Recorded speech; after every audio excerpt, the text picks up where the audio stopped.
PhD from Technology University of Delft, Netherlands, back in 2016, and become the first Malaysian to graduate on time, or GOT, in the Netherlands for his doctorate degree. And prior to joining UPM in 2008, he was an architect at the Ministry of Internal Security, MOIS, under project department supervising RMK9 projects in Malaysia. And he also completed his master's degree in FRSB PM in this faculty. And we were actually the same supervision, Professor Technologist Dr. Rahinah Ibrahim.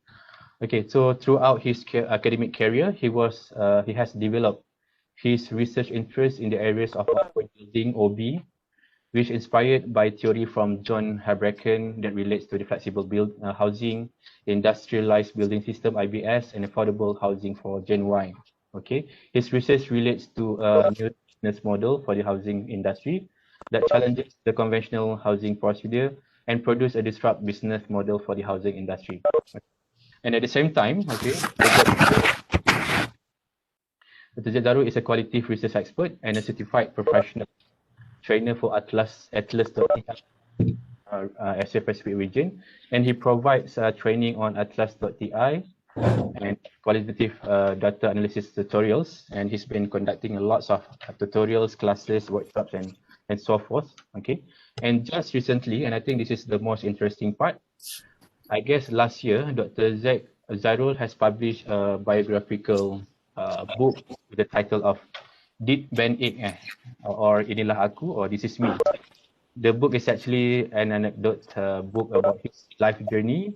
He becomes the first Malaysian to graduate on time in Netherlands. Okay, I believe this is a very inspirational story that can inspire of us, especially the postgraduate students. Okay, and for that, I believe he is the right person to be sharing about today's topic on how to graduate on time. All right. So Dr. Z. Darul is here, and just before we start, okay, it's going to be a very informal session. Okay, if you have any questions regarding the topics that are going to be presented, discussed, and shared by Dr. Z. Darul, you can always ask a question during even during the sharing session. And I think before, just for the sort of like the introductory question to Dr. Z. Darul, I would like to raise this important question related to the topic of discussion today, Dr. Z. So why do you think, because the topic is about how to graduate on time, right? So before that, we have to ask the why behind it. So why do you think graduate on time, or GOT, is vital in a postgraduate study, especially? And why does it really matter? Does it really matter? And why? All right. Okay, Bismillahirrahmanirrahim. Assalamualaikum warahmatullahi wabarakatuh. Very good afternoon. I just came back fetching my children. I thought that I want to pass this over to Dr. Salam to continue to this talk. Okay. Fortunately, I managed to get in time, and sorry for the delay. Okay, just now. Okay, back to the question. Is it necessary? Is it important? Is it crucial? Is it what else? Is it really critical to graduate on time? Okay. So before we begin, okay, so we have 108 participants. I assume we have also international. International. Okay, so all right. Welcome to this. We call it casual discussion, in Malay sembang santai petang. So hopefully this is just a sharing session It's not that something serious, okay, something that you need to be add on to your stressful in your postgraduate punya journey, okay, but well, I believe that's why people call it as a PhD journey. PhD journey. So everyone has their own journey. I think Dr. Salam also have different journeys compared to the others. Even same postgraduate students under same supervisors will have different journeys. Okay, so it depends on how you plan your work and plan your PhD. Okay, so today actually for 2 hours. I never give such talk within 2 hours. So hopefully, just give I will just give some tips. Some tips. 45 minutes to 1 hour maybe or less. Okay. After that, you can we can just discuss. We can just chit chat. Casual discussion about how to plan your PhD. Okay. Shall I share my? Yes, yes. Okay. Actually, the answer to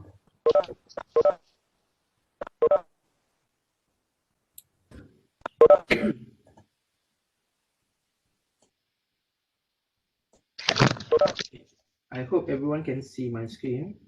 You can see. Okay. Okay, so back to the question whether it is really important to have to get GOT or to now there's a new term they call it GBT. Okay, not LGBT. GBT, What is it? graduate before time. All right. Graduate before time. Okay, some want to accomplish graduate before time. Why? Simply because because with all the technology and tools that available in the postgraduate world, it should be it should be, they say it should be simpler to do PhD. I don't know.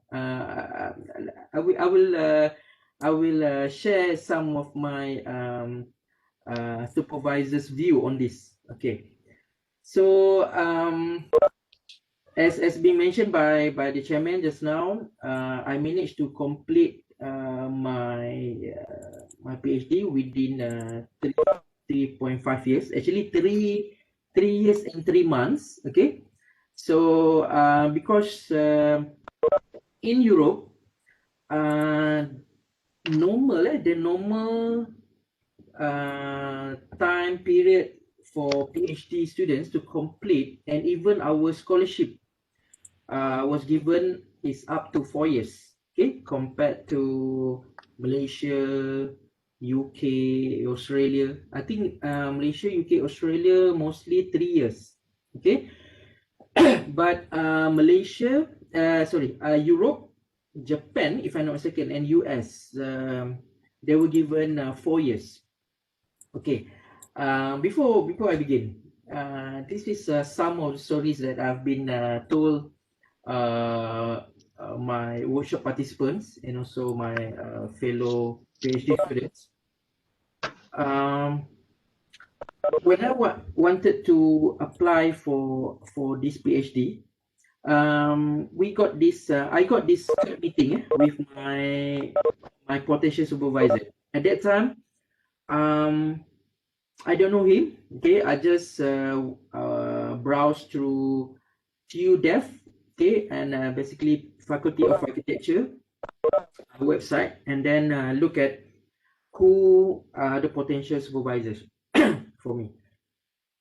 So I got his name, and then I sent all related documents, and then my research proposal, and then after I think, if I'm not mistaken, after a month, he replied, okay, let's Skype meeting. At that time, Skype is very popular, so let's Skype meeting. So to cut it short, okay, during the interviews, my supervisor asked me, okay, you're gonna spend at least 7 to 8 years here to complete your PhD. I was astounded. I was surprised. I was like shocked. Okay, no, that can't be, because my government only gave me 4 years maximum. So there's no way I can complete, or I can have until 7 to 10 years to complete my PhD. So I mentioned to him that's impossible. And then he mentioned to me it's impossible to finish within 4 years. I even finished within 7 years. But he said that during his time he's using typewriter lah. Okay, so there's several limitations during his time.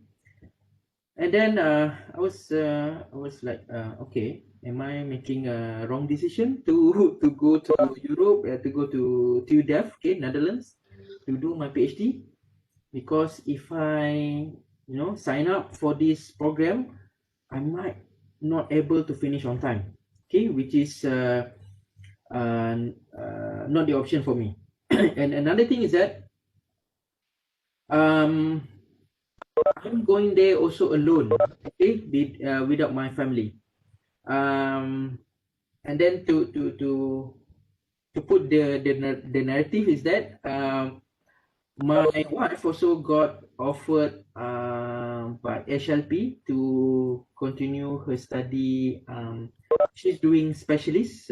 She's a doctor, medical doctor. So she got also scholarship for 4 years. So that made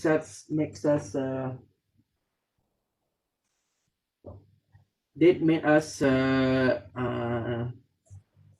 really in a critical decision whether whether I want to um, stay in Malaysia and then follow her, or she will follow me in Netherlands. Okay, so to cut it short, we decided to let our own path. Okay, so she's doing the specialist in Malaysia, and then while I'm doing in Netherlands alone. Okay, alone, without my family. So it's a big decision that we made. I think back in 2012 lah. Okay, so there's a lot of stories before that decision actually. Okay, and then actually you can let me show you.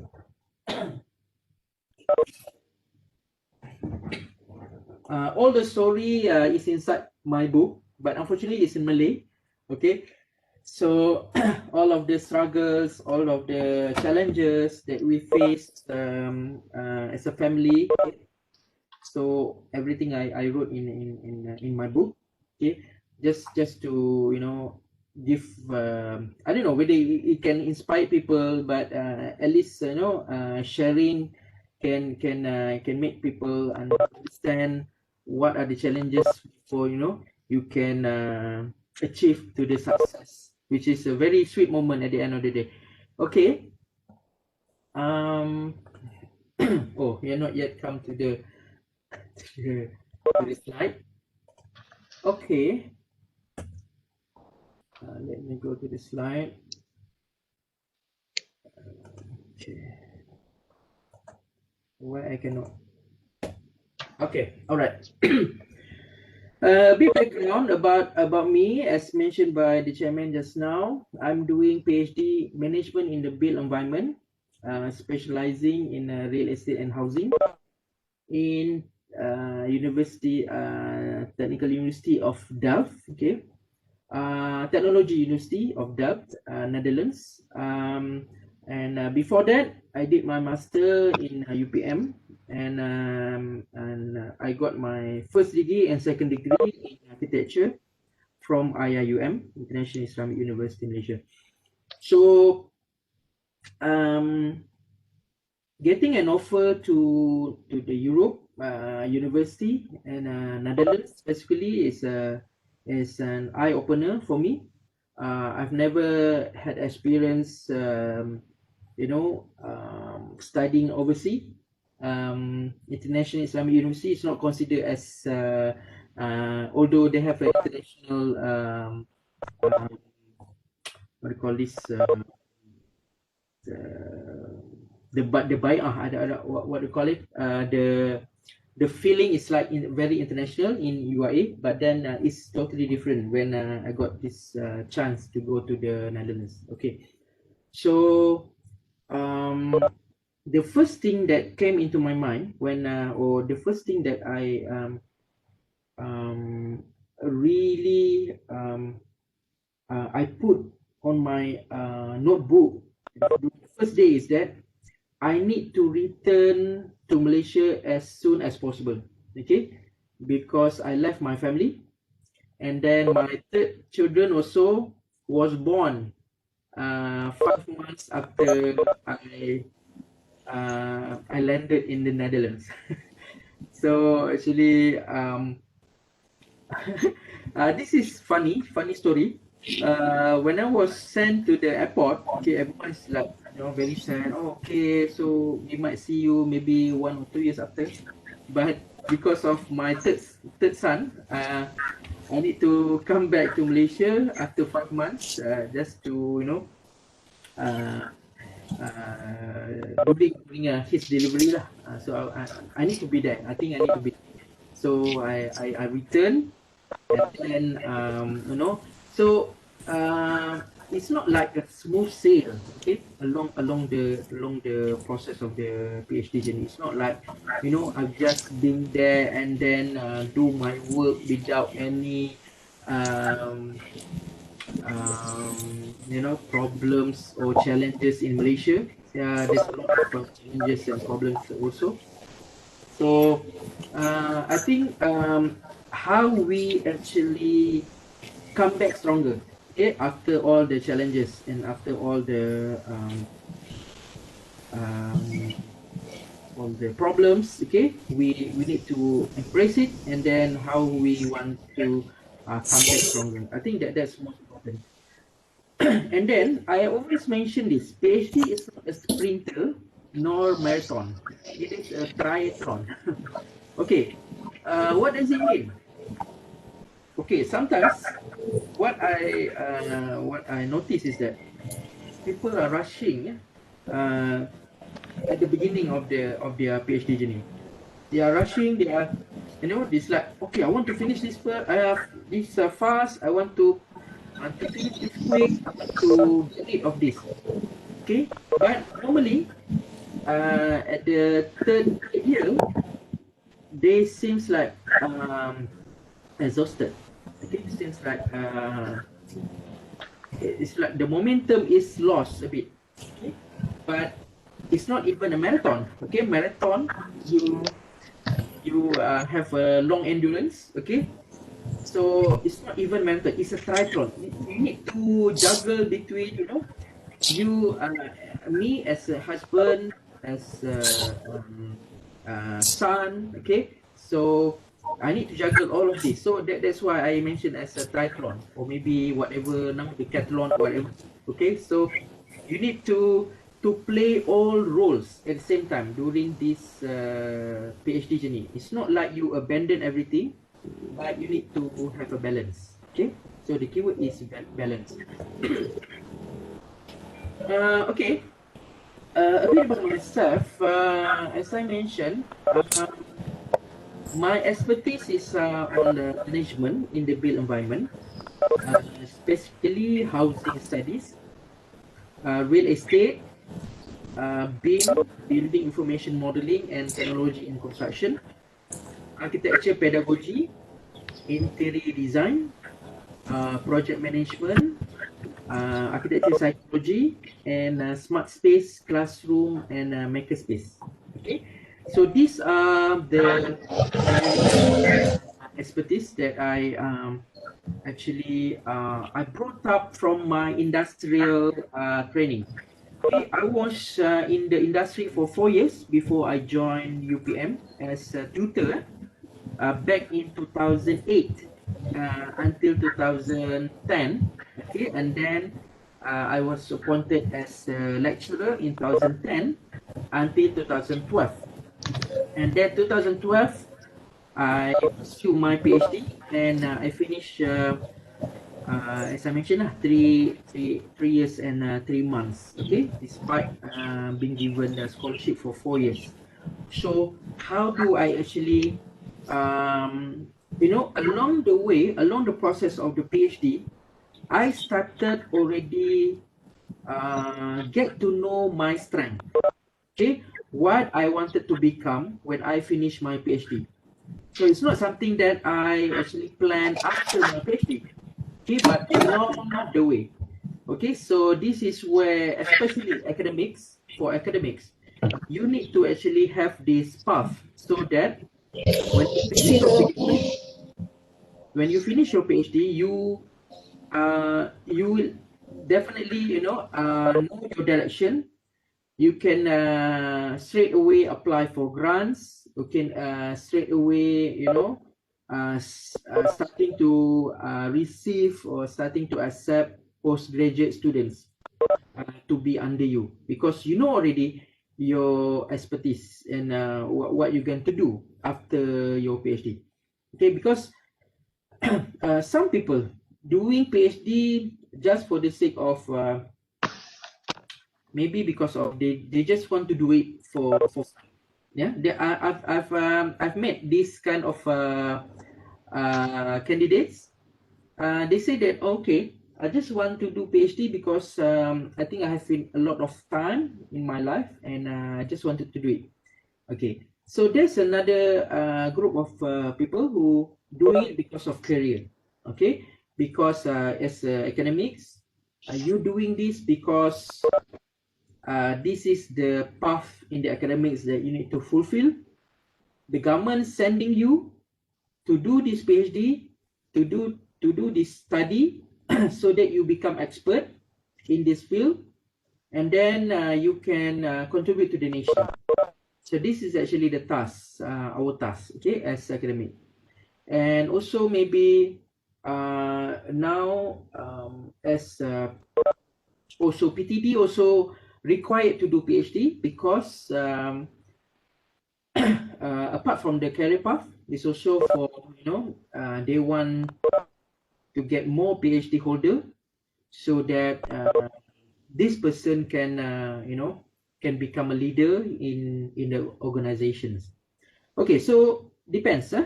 Okay, what's your I would say the reason for you to do PhD. Okay, but there are also some who doing because I want to have a good salary. Okay, because future remuneration. Okay, I don't think nothing wrong with that. Okay, this is also a good goal. Okay, but that is actually not the why factor. I've always if you guys have time, find this book by Simon Sinek. Okay, start with why. Okay, actually try to find why you want to do this. Okay, actually the remuneration part, the advanced career path, that's actually the outcome. Okay, but you need to put the why first. Why you doing this? Okay, because if you are unsure, so unsure at this particular time, if you already begun your PhD journey, but you are so unsure what you're going to do, you better stop. Okay, I would advise this, you better stop. You need to have this why. It's very important to have this why, okay, so that at the end of the day, you will achieve your why. Okay, so sorry, a bit boring for afternoon talk. And also, as mentioned earlier, I'm a professional trainer for FSDI. FSDI is known for qualitative data analysis software, but it doesn't stop there. Okay, this my previous workshops also touch on how to do proper literature review and how to do even publication using FSDI. So the actually the potential of FSDI is immense. Free to sign up for any workshop nearby. Okay. Okay. So a bit about my background, because my background is actually shaped on how I manage my PhD. As mentioned earlier, I work in the industry for 3 to 4 years. Okay, I work as project architects. Okay, since I graduated in 2005 until 2008. Okay, 2005 until 2008. I've experienced handling projects amounting to 100 millions, doing a shopping center, cost 100 millions project. So I've also handled several housing projects. Okay, 10 million, 50 millions. Okay, so I was built to handle pressure. Okay, work under pressure, work under tight deadline, managing a big project, managing consultants, become superintendent officers on site. Okay, so I've with these experiences, and then I jump into education, UPM Sedang, from 2008 until now. Okay, then I came back, I returned, started continue my service as senior lecturer from 2017 until now. Okay. Although although it's only 4 years after I finished my PhD, I got under me 7 PhD students and 1 master by research. Recently, one of my PhD students already completed his PhD, Kiari from Nigeria, and then Shafizal already submitting his notice of thesis. Umi now finalizing her thesis draft. Aisha now in Saudi finalizing her data collection. Also another Aisha, Malaysia, preparing for CE and data collection. And Wang C1 from China starting this March.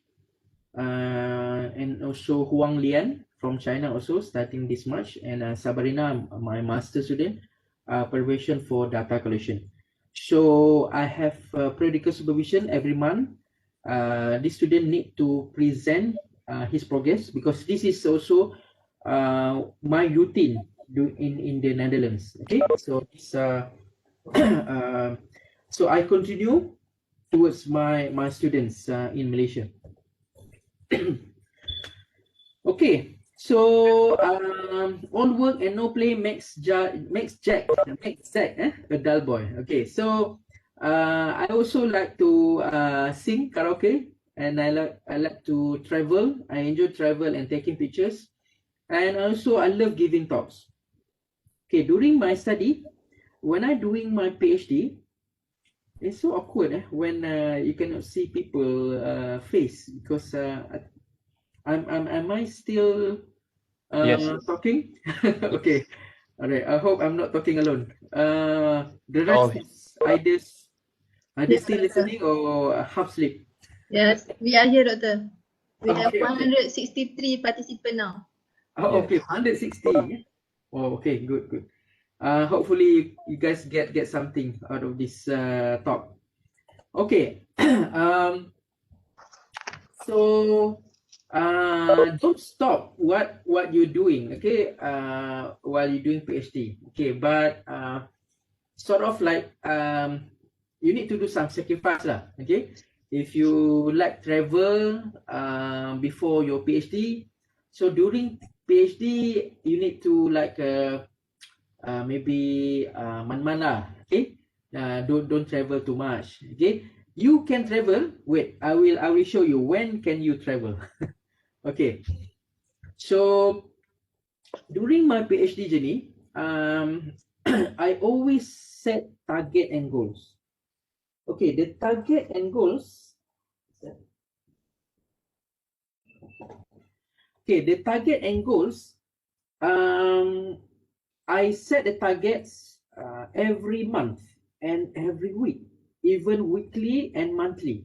Okay, so I will try to achieve my target. Okay, whatever that I targeted for every week, I need to accomplish. Okay, so it's very important so that you will not divert from the target and from the path. Okay, and then support group. It's very important to have a support group. PhD peers group to have a healthy competition. This is a very important. I think it's a very important tips. You get a group that you can that maybe share same supervisor or maybe have different supervisors, have similar topics or somehow similar background. Meet you need to meet at least every 2 weeks, at least. Okay, but in my case, I will spend with them every day for lunch break. Okay, for lunch break, I will spend every day because we during my time when we do PhD, it's like working in Europe. It's like working. We are treated like staff. We were given a workstation. We were given all the facilities that like normal staff were given. They gave us a computer. They gave us internet access. They gave us everything that all the staff were given. So so I work like a normal office hour, but okay, at this stage actually you need to know your strength. You not all people have the same work I would say work attitudes. Okay, some are early birds. Okay, meaning that some can wake up as early as 4 a.m. Okay, you can do tahajud or whatever and then start your work. Some are not early birds. Okay, so don't pretend to be early birds. Okay, so like my case, okay, I woke up for after subuh prayer. Okay, it depends if it's during summer, the sun will rise I think around 9 or 10 a.m. So we take longer time. So normally I will wake up for subuh prayer and then I will cook. I like to cook. So I will cook and then clean house, and then around 9 or 10 o'clock in the morning, then I will paddling. Okay, in Netherlands we cycle everywhere. So I will paddling with all this, mangkok tempeh, with all this stuff that I cook, dishes that I cook myself, and then I will bring to the office, and then I will stay until 8 or 9 p.m. Normally that's my routine. 8 to 9 p.m. And then I'll get back. I will not touching any of my works. I will watch Netflix and then sleep. And then that's the routine. Okay. So I will never touch. Okay, that's my routine. Okay. It's not true that you need to like 24/7 in front of your laptop and then stress up yourself and then read all the articles until your eyes blue. No, then there's no such thing. Okay, so that's how I balance. Okay, after I reach my home, there's no more because and I left all my laptop in the office. There's a locker that dedicated for all of us, and with this pin code, so I just put my laptop there and then come back, return home, and then during weekend we play poker. so try to balance. Okay, try to balance your life. Okay, don't get stressful. Balance your study with family, God, and also fun. Okay, if you fell down, get back faster. Have a backup plan. Okay, always have backup plan. If this thing happen, what you should do. If this thing happen, what you should do. Not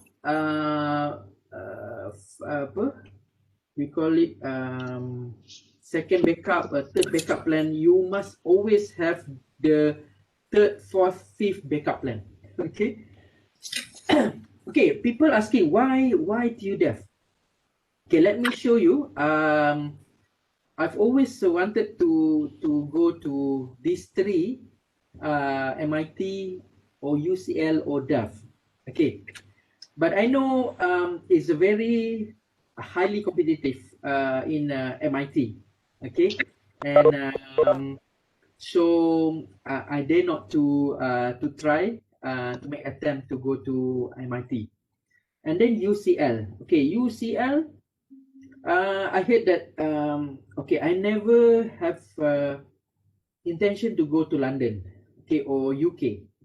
Sorry, no offense to UK, but there's a lot of Malaysian over there. So there's not really challenges in terms of learning new culture, because a lot of Malaysian, and then you will end up staying with a lot of Malaysians there, and then end up with all the Malaysian culture. So I tend to, okay, let's go to the third option, it's TUDEF. Okay, so that's why I chose DEF. Okay, architecture number 3. I think from 2012 until now, it's either second or third within UCL or UDEF. And then Netherlands also is high English spoken in Europe. I think Dr. Salam is agree with me. He went to Spain, right? Italy. Italy. Okay, Italy. Italy, I don't know how you manage your days there. I think it's very difficult to speak English over there. Right? I mean, the main language to be used in the school is English, but once you step out of the school, you have to be able to speak the language Italian. So you like it or not, you have to speak the language. Yeah. Yeah. Pesto, Romaro. Okay. So I got a chance to go to Italy for summer school in Firenze. Yeah, And Florence. Florence, and also in forgot the name of the place, but it's very nice. Tuscany. That's good. Yeah. So it's very nice. The setting is very nice. Okay, so but then I chose Netherlands because I think if in Europe, Netherlands and Switzerland, these are two countries that spoke really good English. You go to shop, you can easily, when you speak English, people will reply English. Not in France, not in Germany, not in Italy and other parts of Europe. So that's also one of the reasons why I chose. And also the bench fees and also tuition fees. It's not like I encouraging, but if you got the chance after your PhD, you want to do postdoc there, as a PhD, international PhD candidate, we only allowed we only asked to pay bench fees. There's no tuition fees. So this is a good part of it. The bench fees will be returned to us so that we can use it for our research. This is a good thing. So that the government pay for the bench fees, the university allow us to go to conference, to go to pay for our instruments, research instruments, to pay for anything that relate to research. So, and then in fact, Netherlands is welfare countries, so a lot of benefits that I got while study in Netherlands. A lot. Okay, I cannot name it one by one. Okay. Okay. Okay, know your final destiny. Okay, you need to start, or you need to picture how you going to finish at the end of the day. Okay, you can superimpose your picture wearing the robe. Unfortunately, we don't have robe. We just wearing this like penguin suit during my defense. So I really keen to wear those the burger hat, or and like a normal PhD graduates. Okay, but in DEF, in I don't know in other parts of Netherlands, but in DEF, the robes only can be wore when you got your PhD. It's after your post PhD, not as a PhD candidates. Okay, so all right, so doesn't matter. I still got chance to wear those. When I finish my PhD, I asked the teller to do deaf robe for me so that I can wear during my student graduation. Okay. Okay, you need to know what motivates you to start your research. Okay, you need to always put this. You need to know the sacrifice that made by your spouses, not spouses, spouse. Okay, because what? It's my PhD student here, Carrie. I just knew that I just get to know that you have 3 wives. Okay, so good for you. Okay, lucky you. Okay, so Support system. support system. So you need to always put them in your mind. Okay, you are doing this for them. Okay, doing this for them. You need to finish earlier, finish on time, so that because okay, this is to answer why is it really important to have GOT, because as a lecturer, okay, as an academic, you have another task afterwards. Okay, the journey doesn't stop until PhD. It's not like PhD at the end is the end of the life of the milestone of your life. Okay, it's just the beginning of the I would say the real challenges ahead. Okay? PhD is just a license, okay, for you to embark to another journey. I think a big misconception is that people assume that PhD is the end of their career path. That's why they're doing it in a sweet time.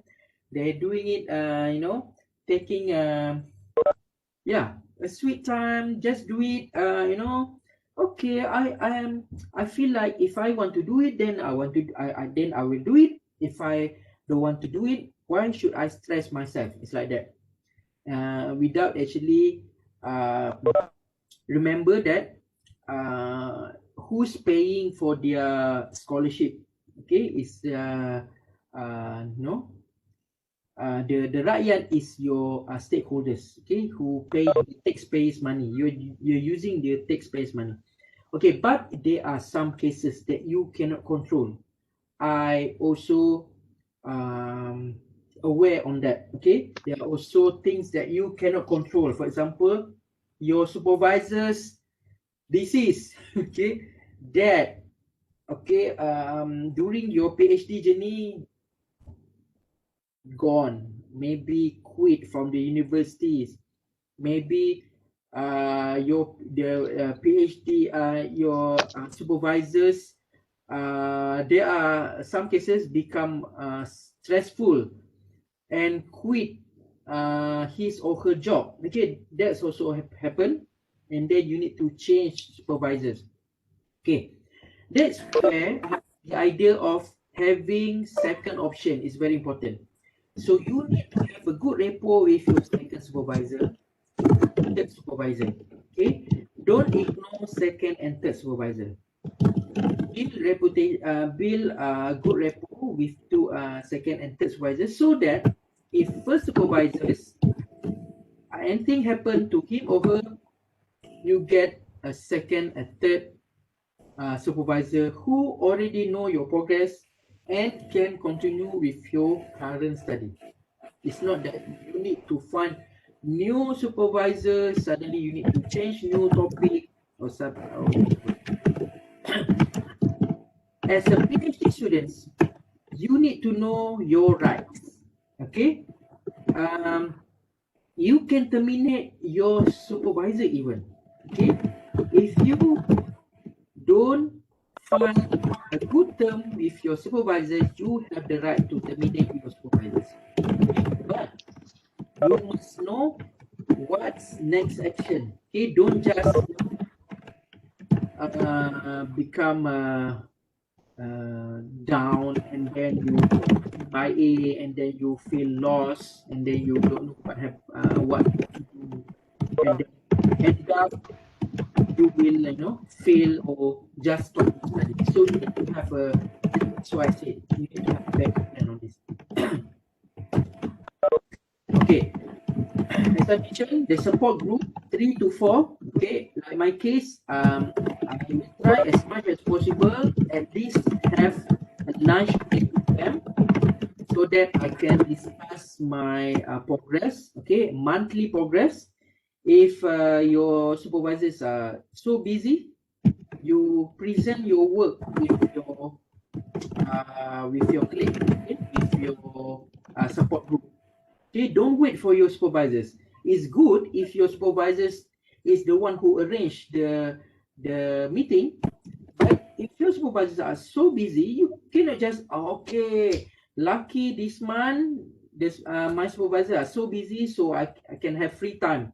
I don't need to present my work. No, you must remember PhD is about your own work. Okay, you are the one who need to take control. You need to take control of your own PhD. This is no longer undergraduate. Okay, you shouldn't wait for your supervisors. You are lucky if your supervisor chasing you.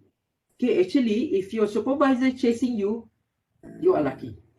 It's not like you feel miserable chased by supervisor. You are so lucky if your supervisors want to get to know your progress. Okay, if your supervisors are, I don't know, if he or she taking position in admin post, sometimes you might need to find his or her time so that he or she can listen to whatever your progress. If not, be independent. You need to be independent. Okay. In our culture back in Netherlands, if I was given 1 hour, I need to finish everything in 1 hour. This is common. During my second meeting, after 1 hour, my supervisor will just get up from his table. Okay, I think that's all for today. I was so surprised during my second meeting because I have a lot of things to actually presented to him, but then he just oh sorry, I got another meeting after this, so we will continue in next meeting, or you just email me your progress. So you need to really use the time, okay, and then to really improvise your presentation from time to time. Like my group, from the beginning, I asked them to do the PowerPoint presentation so that they will improvise until their Viva, and then this way they will improve their presentation until to the Viva at the end. Okay, persistent. As I mentioned, take control of your own research. PhD is for matured students, okay, not for those who just, okay, I think I want to do PhD because I think I want to get that doctor title, and I just wait for my supervisor to give me topic, and then I will just do whatever he or she wanted me to do. Okay, sorry.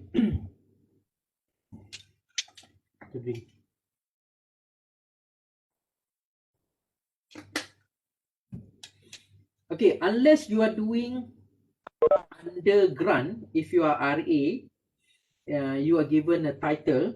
Okay, there's a grant that you need to, you become RA because of that grant. That's another case. Okay, but if you are doing PhD independently, you need to take control of your study. That's why when you want to start your PhD, you need to know your problem statement. Your problem statement need to be really clear. Your problem statement could derive from your previous work, okay, or your previous experience. Let's say you are a teacher before, and then you wanted to do PhD. So your motivational problems can come from this experience as a teacher. If you are an engineer before, your problem statement, your motivation problem can come before from your practice as an engineer or as engineer or as industrial designer, as an architect, as anybody before. Okay, so that's why if PhD is very difficult for those who it's not that difficult, but for those who doesn't have this experience or background working before, they can do it. If they're really genius, they can do it, no problem. But PhD is normally for those who hard working. Okay, um, you don't need to be genius to do PhD actually. Okay, if you hard working, if you know what you want to do, you can do PhD. Okay. Life balance. Okay, balance your life.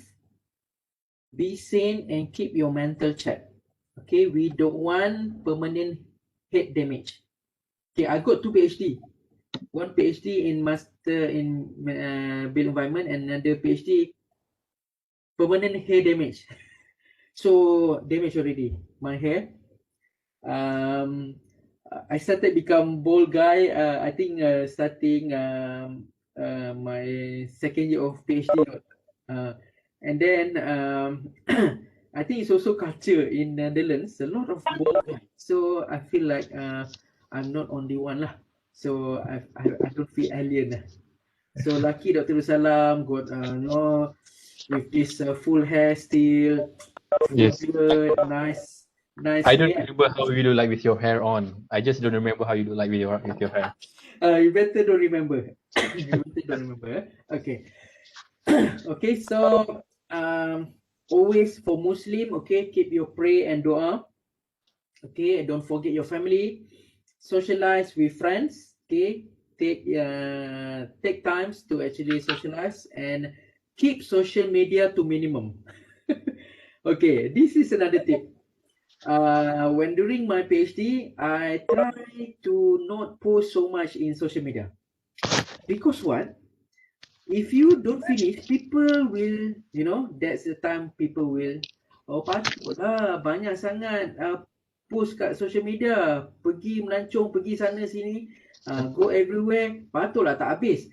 Padahal, you don't show lah kan, you work in front of your laptop, you go to the library, you don't post that. Okay, you posted when you were when you were in Europe. Of course, you posted all these climbing Mount Titus in Switzerland, playing paragliding, go to whatever lah. You go all the travels that you went, so you must post that kan.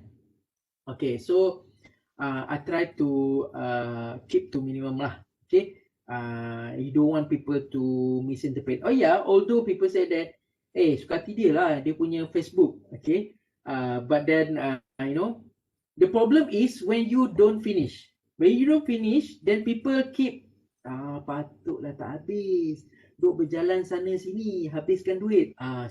So that if you want to irritate people, okay, you post when you're doing your work.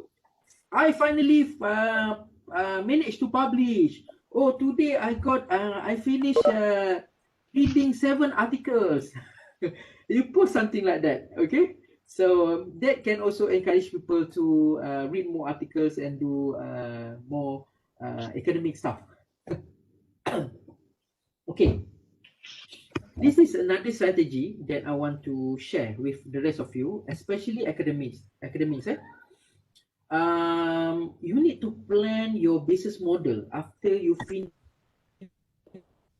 PhD, especially on business model. So this is how I actually train myself, okay, to as I mentioned just now, to strategize after my PhD, post PhD. What kind of expert that I want to become. Okay, I don't want to become another repetition expert. It's like we have already expert in this field, and then you want to become similar expert. Okay, don't be similar expert. Try to become new expert in your actually on field, or maybe you want to become another there's something, because for like my case, I got this training in Netherlands, so I know that this sort of expert popular in Netherlands. So I know that this expert is no in Malaysia not popular yet. So I try to make attempt or try to chart my path to become this like this expert in Netherlands. Okay, so that's how I plan. And then your strength and identify it ahead, planning in next 5 years. Okay, this is not something which is okay, I will figure out after I finish my PhD. After I finish my PhD, then I will think what type of grant that I will try to make attempt. After I finish my PhD, then only I will think what type of student that I want to look after for my postgraduate student. Okay, that's not the I would say good strategy. Okay, you need to plan ahead. Okay, and then who can partner with you to achieve your target? So during your PhD, you already established relationship with the industry. Okay, this is what I've done. Okay, during my PhD, I will say already know who are the industrial partner that I want to collaborate when I finish my PhD. Alhamdulillah, after 2 years of my PhD, I was appointed as several industries, and also I become expert for this new enactment that we're going to table in Parliament soon for Commercial Development Act for housing. Okay, so people start to know your expertise, because there's no other people that can give this expertise. Okay, you need to try find your I would say your niche area, niche. And then resources. Resources, what are your potential resources to achieve your target? You need to know your strength already. Okay, know your strength already. So because as a lecturer, your life began after you finish your PhD. Don't mention to me that you okay, you just want to become senior lecturer for 10 years, then only you want to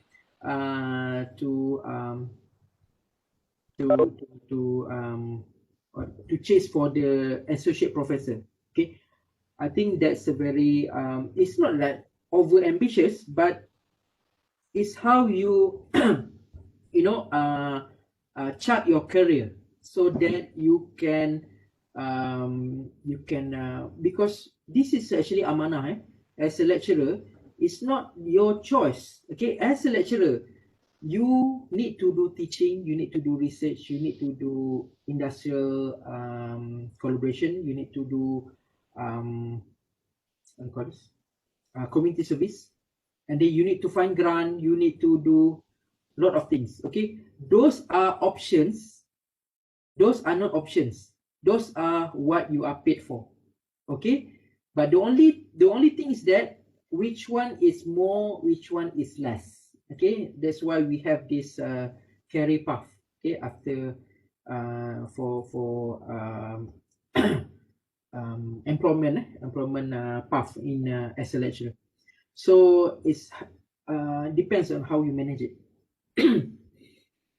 Okay, so be an expert, improve your skills, take additional courses to increase your skills, upgrade your skill, read a lot to improve your knowledge, be an expert in that field, and market your skills.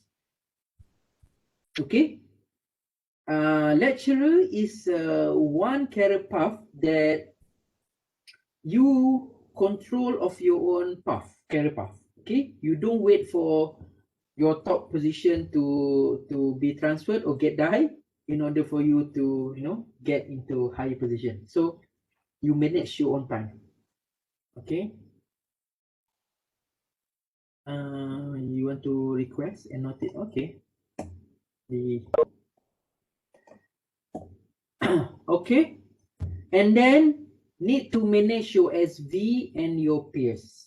How to manage your SV and your peers? Okay, your SV is human. Okay, they are also they also have their time for you. They also have other time for other things. Okay, so if he or she dedicate certain times for you, you need to really acknowledge and really utilize that time. Okay, cannot just, you know, take it for granted. Okay, you cannot just okay, uh, I never say no to my supervisors. I never say, if my supervisor suddenly wants me to meet me like tomorrow, and then suddenly I have another plan, I never say no. I've so feared to say no unless there's really urgent matter. Okay, I never say no to my supervisors, and then I always be there for my supervisors. I think this is the key. Cannot say no because they are very busy person, and when they want to meet you, there must be something that you need to do. Okay, so that you will it will give some input to your research. It will give maybe your supervisor knows something that can help you in your research. So you need to find the time. Okay. Um, okay. In Netherlands, our graduation, PhD graduation is individual. Okay. We graduate one by one. Okay. If you look at the third picture on the right bottom, this is the moment that my professor, my supervisors gave me the scroll, and then it's like reading the, what do you call it, reading all the his first met with you, doing the experiences.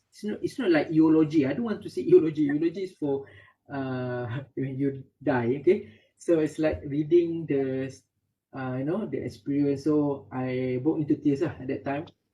I almost cried, and then you know, this is something which is really impossible at the beginning.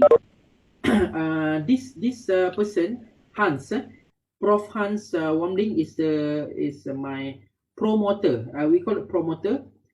The third person in the picture is my co-promoter, second supervisor, and the one that don't wearing the bonnet is my daily supervisor, which means it's not like daily I need to meet him, but I will meet him frequently. I was lucky. He's a Canadian, so almost all my thesis proofread by him, because he's a Canadian English native speaker. So I still remember when my first draft, I would say that one page of my writing, when he scribbled all my writing, only left one paragraph. He said that, Zack, your writing is so flourish. It's like you want to say this thing, but it's like rounding the bush. It's like, you know, it's like you are not straight to the point. So that's where I learned how to write better, how to write scientifically. I still remember your writing is not scientific enough. Your writing is not scientific enough. I came really frustrated. I don't know what did he mean by scientific writing. Okay, So I was not being exposed to this during my earlier training. Okay, so that's something which is I learn and I relearn. Okay, during this PhD journey. Okay, so yeah, and then also don't forget, don't don't um don't thrift, don't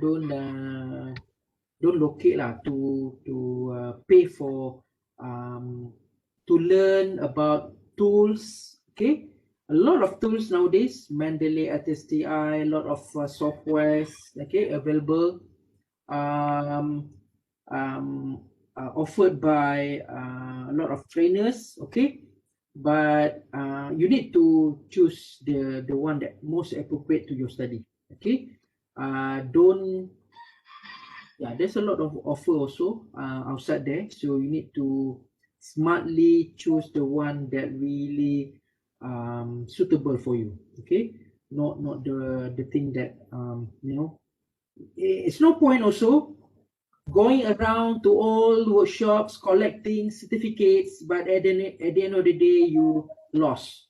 Okay, so it's also not really smart way of learning things. Okay, you need to find really a good recommended trainers also to supervise or to help you in terms of your research. Okay, because not everything your supervisor can supply, can give you. Okay, so you need to also be proactive. Okay,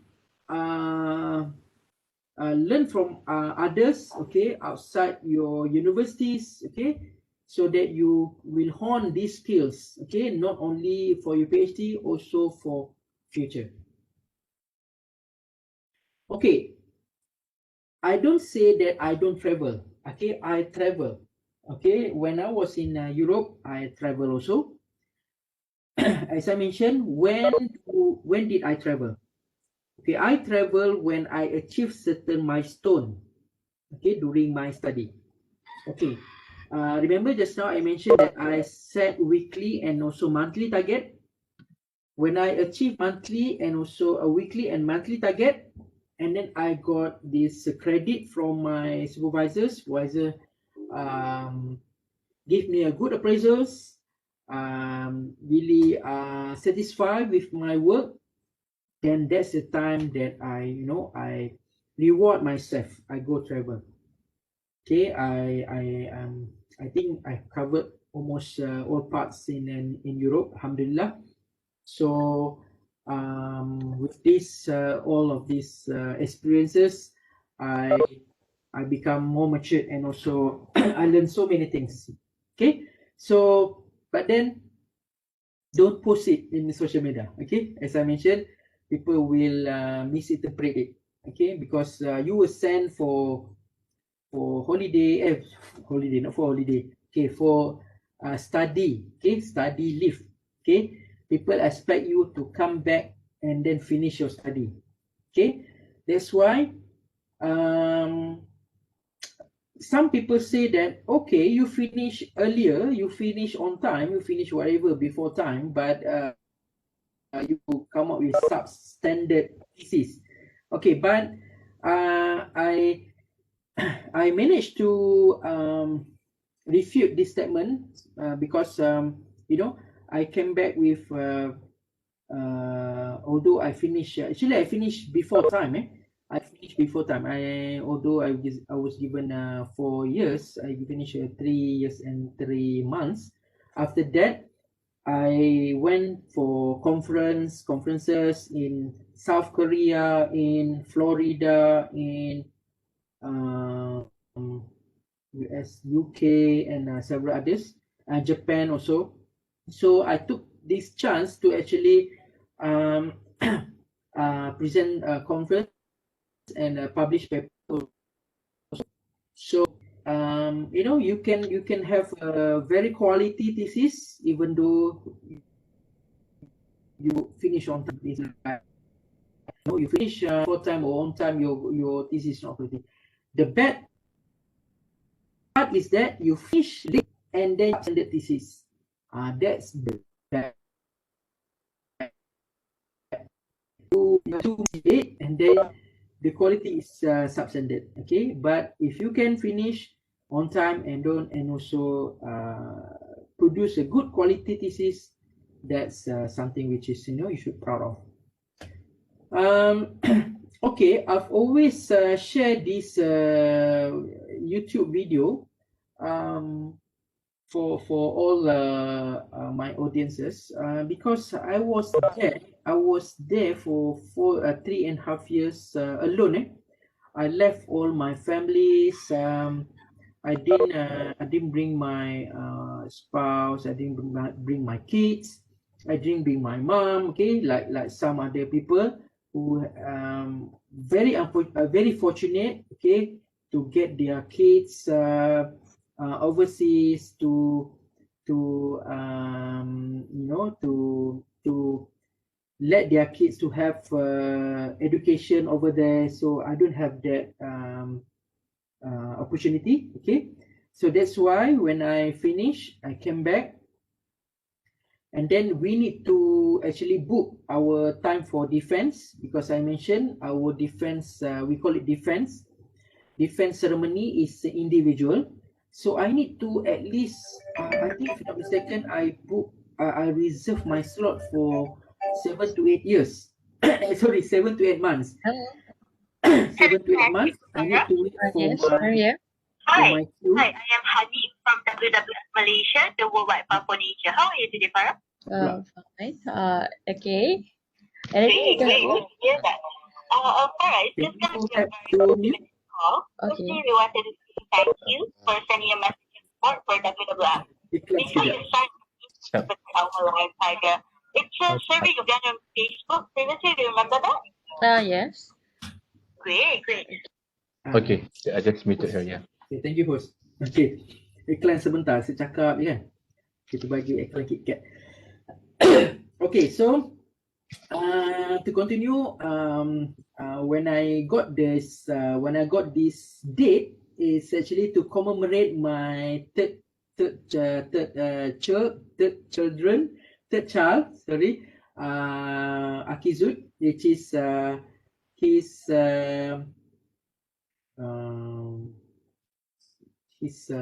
fourth birthday, which is 31st January 2016. Okay, so because I came to Netherlands while he was delivered, and then so I chose this date, 31st January, which is to commemorate his fourth birthday. And then I brought all my families, including my moms and my aunties. We stay there for 1 month. We travel around the Europe, and then because I really I know their sacrifice for these 4 years, taking care of all my kids, and also despite of my wife also pursuing her studies, because this is our pledge before I went to Netherlands. I said that we must finish this on time. There's no way we can delay this. We must finish on 2016, and then we settle down. Okay, so that's our pledge, and alhamdulillah, I managed to do that. And then so this video is actually to commemorate my PhD journey. Okay, happy watching.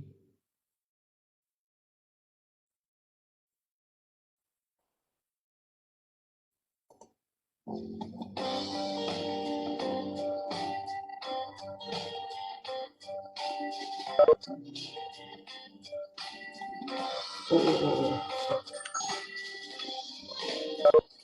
Wait. So defense, dah boleh dah besar. Why got two? Nak fitting baju.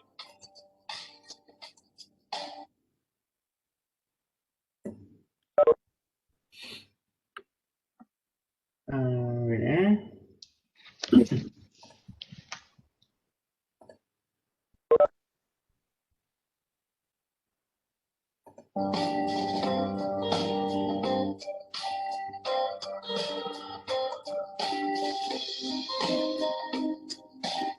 Friends, I don't know dah what boleh dah happened to selesai. the screen.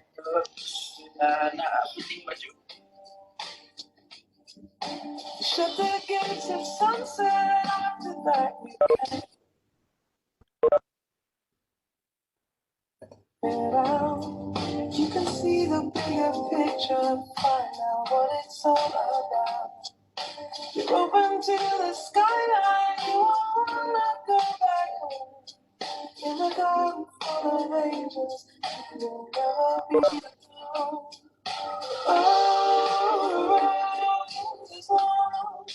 Stones are you. This is a special trailer made for any fans because kedai ni je. Tonight you feel the joy in the night.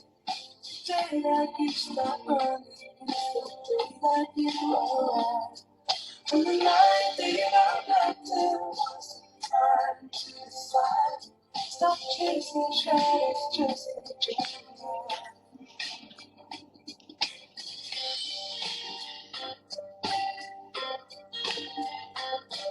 If you close the door to your house, don't let anybody in.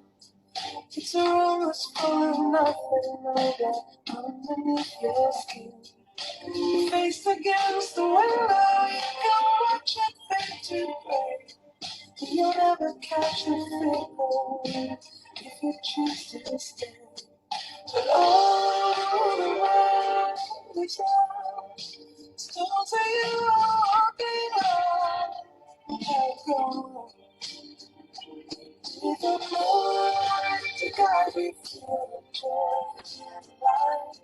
Today when you start running, is the day that you arrive. And the night you got locked in was the time to decide. Stop chasing shadows, just enjoy the night. Stop chasing shadows, just enjoy the night.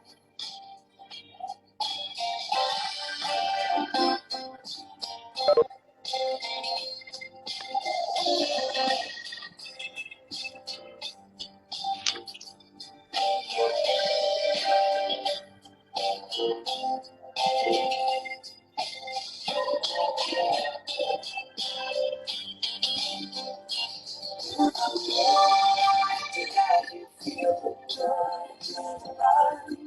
Today that you stop running, is the day that you arrive. And the night that you got locked in was the time to decide. Stop chasing shadows, just enjoy the night.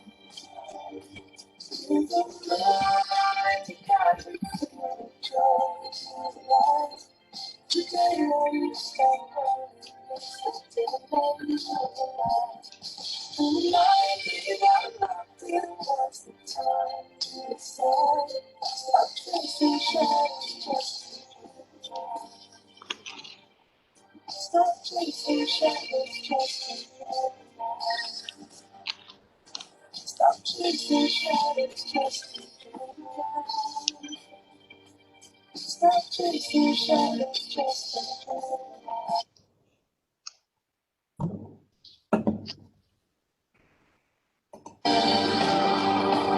Stop chasing shadows, just enjoy. Okay. Shut the gates and All right. Okay. Almost 1 hour. Okay. That's all good. All right. Okay. Thank you so much for the very inspiring sharing session by Dr. Jack Zarul. I mean, doing a PhD or postgraduate studies abroad is very different kind of experience, right? And Alhamdulillah, I got the chance to be studying abroad as well in Europe, but different country. I was in Italy, but I think somehow the culture in Europe, not UK, in Europe, is a bit different, right? Okay, UK was part of Europe last time, but not anymore. But the culture is different because, like for example, in Italy, when I was doing my PhD, we go by cycle.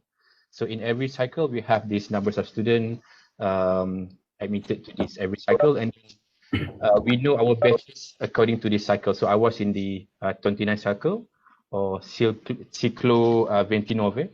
So when you do not pass your cycle, when you are, for example, in the 29 cycle, but you do not manage to finish on time, so you'll be having to actually repeat. You have to take another courses, and you have to be with your junior or something like that. Okay, there are some takeaways I can take from the inspiring sharing session by Dr. Z just now. Like, you have to actually know how to set your ultimate goal. You need to have your goal. Okay, you need to know why you're going to start your your postgraduate studies, your PhD or your master. You have to set the ultimate goal, and then you need to, there are some factors, of course, and then if you have a good supervisory committee is really important, right? It will support you throughout your journey, and then do not somehow waste their expertise and waste their talents. If your supervisor arrange for the regular meeting bi-weekly, and then do not miss that, because they are way busy than we can actually imagine. And then you have to work really smart. The key is work smart, not work hard. Right. So, okay. I haven't actually seen or read any questions from the audience, from the chat, or if I actually miss any. But it's actually the Q&A session now. So, guys, if you have any questions to ask, anything at all, okay, regarding the topic on how to get it on time, or some of the tips or some techniques to be used or whatever, you can always ask. Okay, you can always ask now. So you can either type it on the chat, or you can use your mic now. Okay, this is open to the floor now. Anyone have any question? Hi, Doctor. Yes. Okay. Mr. Tayalan, can you introduce yourself a little bit? Yeah. Yeah, I'm currently pursuing a master's at the UPM. Okay. And this is after 10 years of my degree. I decided to do masters here. The problem is right now I'm a family man, and then I have my work too, so I really find it very hard to manage my time, and sometimes very tiring, to study the journals. And then I have my wife, she's constantly saying that not enough time spending, and then she always complain that I always sitting in over the computer. So how to overcome this? Sometimes it's very sometimes I feel like boleh tak saya buat habiskan benda ni kan. So how you manage with family plus kids some more. So itu yang concern. That's my question, Doctor. Yeah, maybe Dr. Zarul, you have, because when I was doing my PhD, I was a bachelor. I have not yet married, so I don't have that kind of obligation as yet. Yeah, that's what I see when you have family, right? I was so inspired. That means maybe you have some secret that you can manage your time and family some more, right? Okay. From a family man perspective, okay. When my wife also pursuing her master at that time for 4 years, okay, to do specialist. So, and then while I'm doing my PhD, imagine I'm in Netherlands, she was in KL, and all my children was in JB, taken care by my mom in JB, and also my mother-in-law also in JB. So we kind of separated lah. And then at that time also she with our third kids our third kids, okay. I still remember she even breastfeed inside the library, and then to study, and then bring together our son to the library and study. So how to actually how we actually did that is that we kind of have agreement sort of like unwritten agreement that okay, let's look at this as our future. Okay, let's look at it as our future. Okay, which is at that time normal husband would really, I can cut my finger. Normal husband would bring their kids to Europe, ask their wife to actually stop whatever they're doing, study, take a leave, unpaid leave, and then come with me. You need to cook for me while I'm doing my PhD, or you need to I want you to be around to cook for me because I want to do my PhD, something like that. Okay, but we decided no. we foresee our future is gonna be better if we complete this thing ASAP, and then try to settle down together, so that imagine if she actually following me back then, while I'm doing PhD, she will lose her seniority, and then she need to compared to her colleagues, which already become specialists now, already become pakar. So she will lose seniority, she will start over again and everything. So I kind of managed to actually convince her, being in, after we finish this, we can go overseas anytime. You see? So that's how my logic to her lah. All of this, getting our kids with this education, overseas education, that's just temporary. Okay, that's something temporary. Okay, but we can always have our kids, get them to school with international school level after we finish everything. So this is something which is I managed to convince her lah. Okay, I think that we do what we need to do, and then we finish on time, and then we settle down. So this is something like unwritten agreement with your spouse. You need to convince them that you let me to do this, I will do this wholeheartedly, inshallah, or God God will, I will with your support, I will finish this, and then we will have a better life. Something like this, something like that. So that's something lah, and that I managed to convince her. And then after 4 and 5 years, then she realized, oh my God, if I don't listen to you that time, I would just struggling still, baru nak apply for this master, then I will left behind compared to my colleagues, something which is sometimes we always look at this the thing that very thing that we don't want to miss. It's like oh, this is once in a lifetime. No offense to those who bring their family, but this is my standpoint lah. Okay, basically it's good if you can bring your family and then you finish on time. Okay, but most of them, why I become the first Malaysian GOT in Netherlands, because as I mentioned, normally average people finish over there is 7 to 10 years. So we have a group of Malaysians, only 20% manage to finish. Maybe 5, maybe 6 years, but I finished within actually before time. So it's actually how you manage that.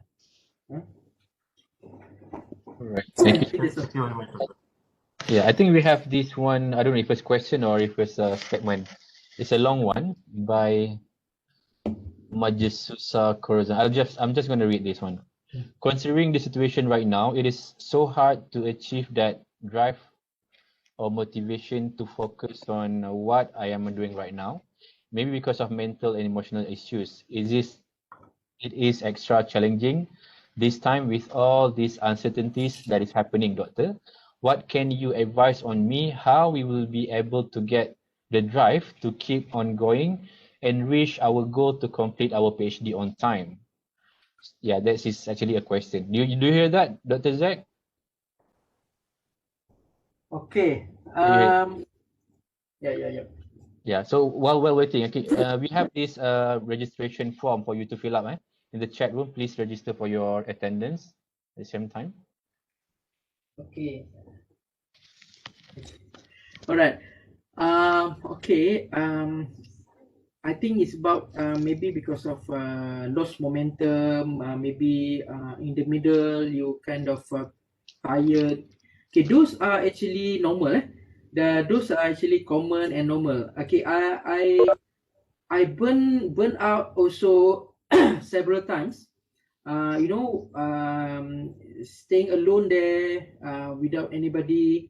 The only communication is through Skype. Okay, I burned out also I think several times. But then, as I mentioned, I came back stronger. Okay, what are the tips that I use is that when I started my PhD, I always take several theses that already published under my supervisors, and then I take that as a reference. So I always look at that thesis. This gonna be my thesis. This gonna be my thesis. It's like, I picture my thesis is, it's gonna be similar like that. So it's somehow like embedded in my mind, and then I think that okay, it's just a matter of completing the content of it, just and then I'll do the table of contents. I do the so I have the filing for all chapters, chapter 1, 2, 3, 4, 5, and then I always okay, so today I will fill in chapter 2. Okay, let's say tomorrow next one I will finish chapter 3, although I have several drafts, but then that's kind of motivate me lah. And then always get support from spouse, always. Okay, this is the especially those family lah, I would say family. So that's the only way lah kan, I think. Talk to your spouse, and then because kind of itulah saya cakap tadi, agreement tu kena ada tau. They need to understand your struggle. Dia tak boleh dah macam if the wife is doing the PhD, the husband cannot lah expect the food on the table every time.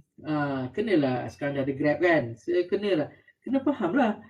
If husband is not agree during the earlier, lepas tu susah sikit. You macam tak ada bless tau. Dia akan macam sometimes your husband or your wife, dia macam dia nak kata tak bagi, tapi dia tak sampai hati. So in a way dia tak bagi the blessing. The blessing is not there, then that's danger. Which means dia tak redha lah. Tak redha tu susah. Redha tu kena dapat from wife, husband, parents. So it's very important to get this blessing lah. Susah lah dia cakap kan. Yeah. Okay. Like I think of course there are several, Dr. Zain, there are several factors for you to complete your postgraduate studies regardless of PhD or masters. But master by research lah, not master by course, of course. So I can put it like somehow, for example, you have this the internal factors, which is your commitment on how you can actually very committed to your study, and then the other external factors is like the scope of research, the topic, and the other important elements is actually the supervisory committee, the selection of the supervisory committee. Sometimes we cannot choose our own supervisors; it's given to us, right? So how do you think to manage that? For example, if there are some of the students here who are still yet to enroll in the postgraduate studies, on how they can actually choose the right supervision, whether or not they choose the supervisors who have a very good reputation in completing the students, but he or she is not the expert in that field. So, or do you think you should actually select the supervisors who actually in that field, but the supervision commitment is just so-so? Well, of course, it's lucky to have someone, a supervisor, who's very committed and at the same time, the expert in that field. But it's not always the case, right?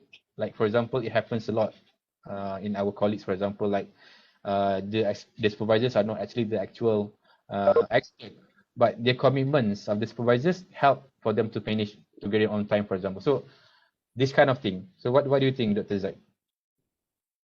Okay, it's very important to I would say choosing supervisors is like marrying. It's like marrying. You need to find pasangan yang cocok, good match.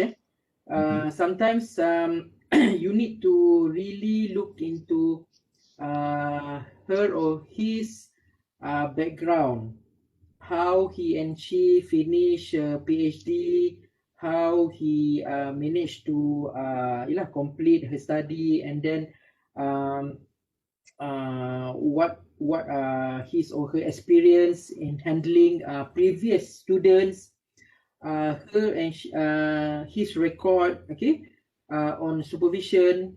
So and then there's a pro and cons. And then sometimes people say that, oh, you better choose professor because professor got a lot of experiences and then a lot of networks. Okay, but professor can also become very busy and then can become very preoccupied with their, because sometimes professor they deal with a lot of admin's work and then much more on the top level. Okay, and then sometimes people say that, okay, go for young lecturers, so that because young lecturers they want to move with you. So your KPI, his KPI is you. So you will grow together with this young lecturer.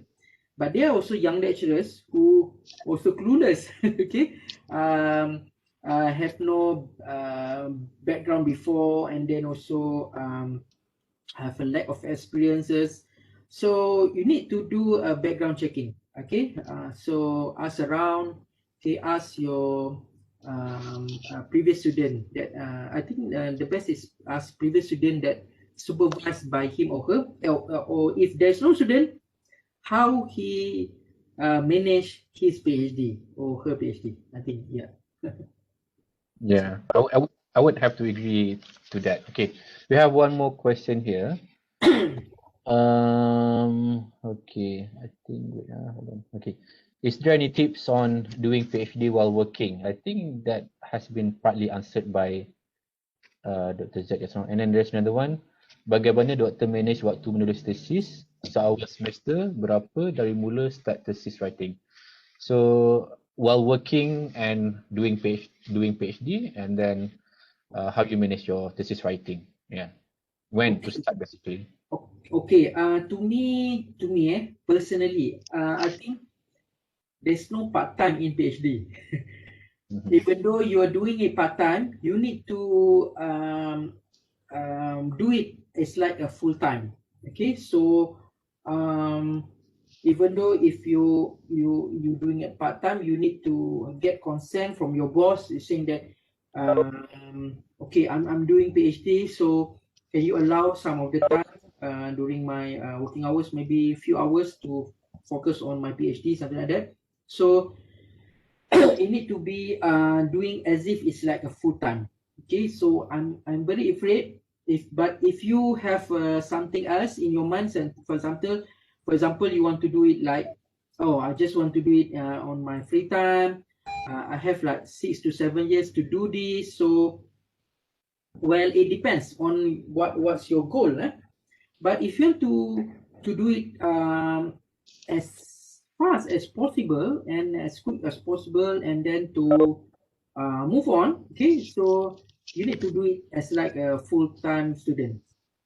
Okay, so macam mana tulis thesis? Okay, I wrote my thesis, the first one I registered for my PhD.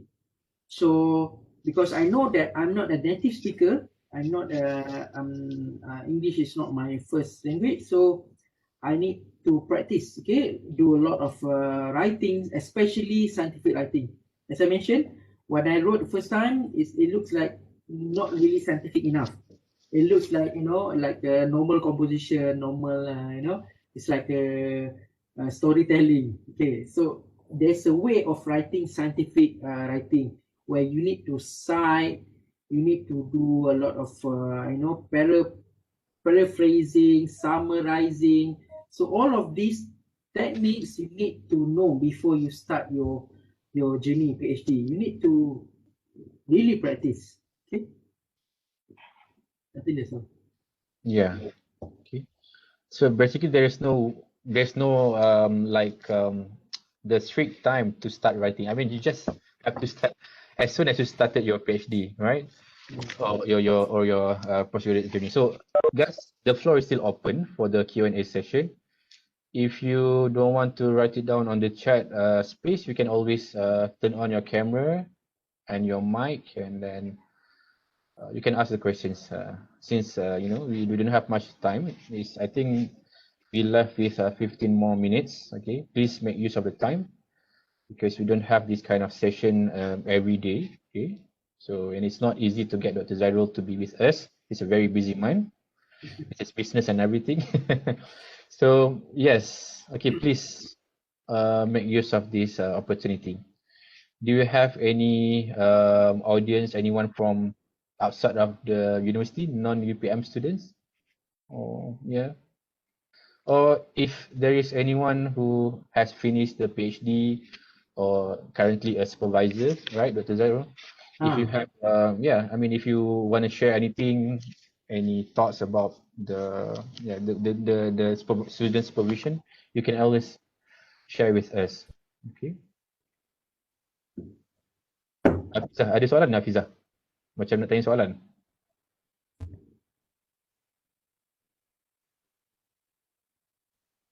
You have question?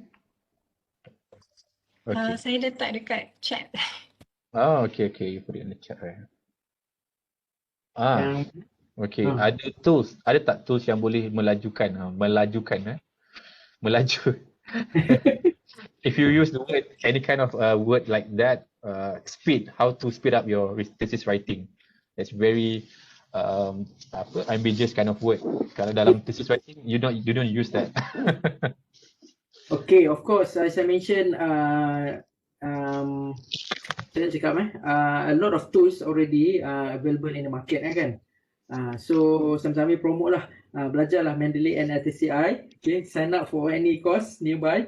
I organize on Mendeley and also LTCI. It's very much helpful in terms of your structuring your if you just begin your research proposal and then your literature review, and then even we got the tools how to write paper. So yeah, I don't not just that, in terms of if you know already methodology that you want to use, you need to know already whether you want to use qualitative or quantitative tools. Okay, not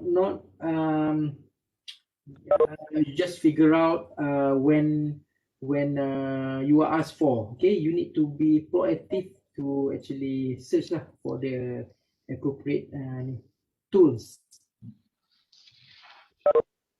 Yeah.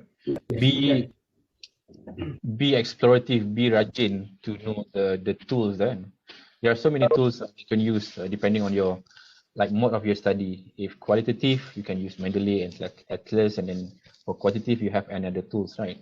So be explorative, be rajin to explore. Okay.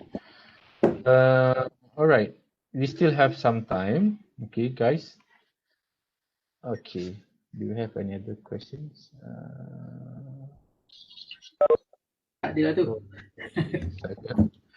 Guys, okay, please ask question if you have any. Okay, by the way, if your friends or if you want to see this recording, will be share it again on FRSB Facebook, FRSB Fakulti Reka Bentuk dan Siri Bina, the page of our faculty on Facebook, so you can always have a look at the recording again. Assalamualaikum. Okay, we have a question from Puan Hasni. Okay, silakan Puan.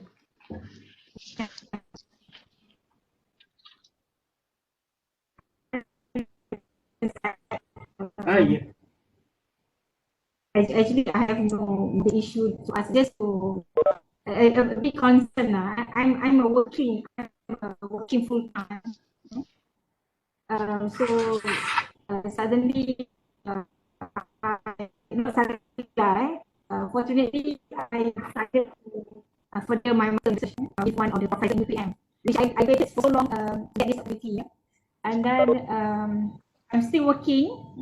I just want to, you know, now I'm just enroll myself for the first semester. So it's of course it's the adaptation process this time from working and then now doing the thesis, doing the proposal for my research. Anything that you would like to give a quick advice for me so that I stay in the course, because I'm very ambitious to graduate in my research. Thank you so much, Dr. Zack. Okay, insyaAllah. That's just what we want. Sebab tu cakap tadi, jangan sprinter tau, jangan laju sangat. Okay, kita take time juga. Okay, I think how to maintain momentum tu adalah you kata tadi you sekarang ni tengah masih bekerja lagi kan? Yes. Ya. Yeah. So kalau boleh, you punya thesis tu is something, problem tu is coming from your current practice. Yes, so definitely. Yes, so that you ada motivate untuk macam, okay, I want to solve this problem, okay, I want to solve these issues, okay, therefore this PhD is to solve this issue lah. So somehow you kind of motivate untuk cepat-cepat habiskan supaya you dapat the solution to the issues and to the problems. So jadi you kind of enjoy lah, dia bukan masalah orang lain, it's not other people problem that you want to think of, it's your own problem during your practice, so that you can somehow, yelah, kalau setengah orang tu masalah tu memang dari dia akan berusaha lah secepat mungkin untuk solve the issue. Dia sometimes ni yang jadi lambat ni, dia tidak mendalami that issues, so jadi a bit macam alamak nak kena faham masalah orang ni, lepas tu nak kena cari solution for this pula susah. Okay, so try to as much as possible close to whatever you are doing right now, and then itulah, have a group yang boleh sama-sama motivate each other. Kalau boleh yang sama-sama start, yang baru-baru start juga, so get a group.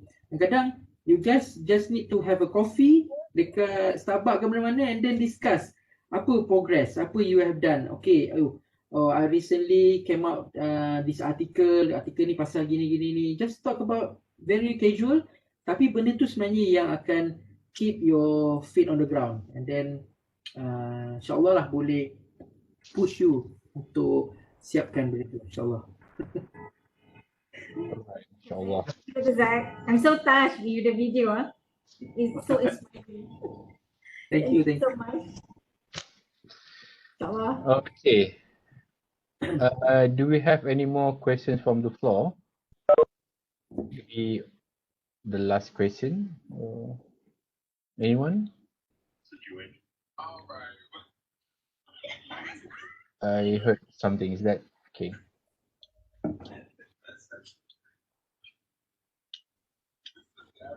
No more questions from the chat space as well. So I guess I think maybe we can do a little bit of wrap up. Okay, Dr. Zack, maybe you can give some sort of closing remarks for our sharing session today. We are about to close this one. Okay, thank you so much for your time. Okay, as I mentioned, PhD or Master by Research ni is something which is the avenue that you want to test already your whatever knowledge that you impart during degree. Okay, so this is the time that you want to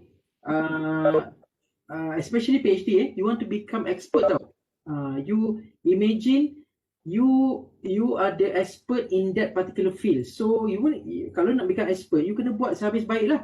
And then you tak nak lah jadi expert yang macam alamak expert pun tapi expert sendu kan.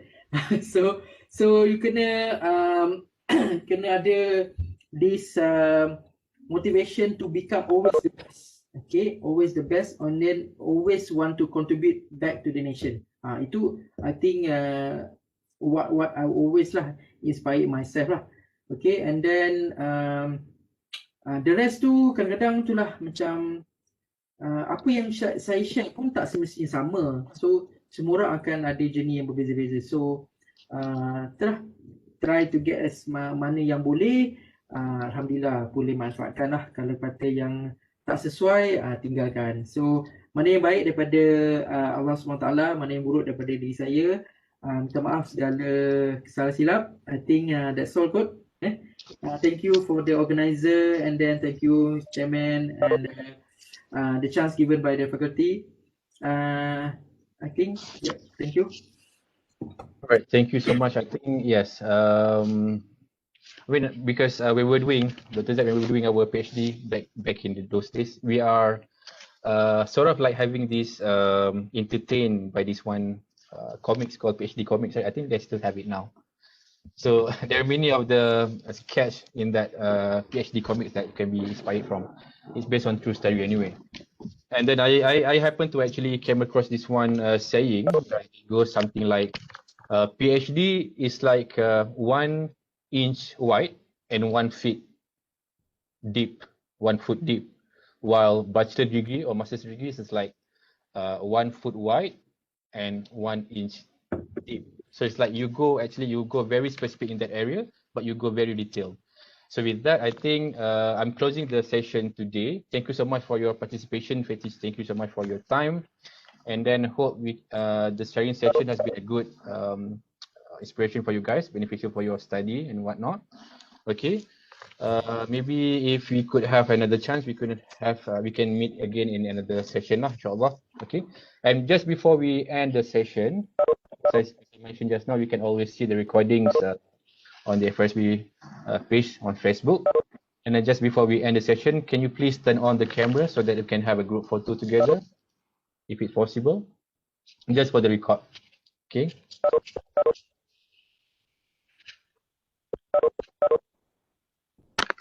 Ambil gambar Ambil gambar. So kalau ada soalan boleh tanya sementara. Dr. Z, saya dah ada ambil gambar dah. Nanti saya bagi ya. Okay, thank you. Okay. Thank you Dr. Zaid, Dr. Salam and organizer. Thank you so much. Alright. Okay, I think siapa ya? Kak Syida ke Kak Asmah boleh ambilkan gambar, snap gambar. Dah doktor, saya dah ambil gambar. Nanti saya bagi. Nanti saya share. Terima kasih. Oh, thank you for your time and all the best for your study. Alright. Work hard and work smart. Kalau nak tips buat PhD dan maintain rambut, tanya Dr. Salam lah. If you are about to look for a supervisor, you can always look for us. I'm looking for students as well. Okay. All right. Thank you so much for your time. Have a good evening. Have a good afternoon. Right. Thank you. Bye. Thank you very much.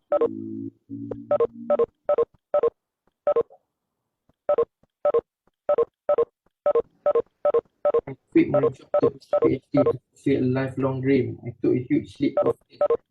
Alhamdulillah. InsyaAllah, berbaloi tu.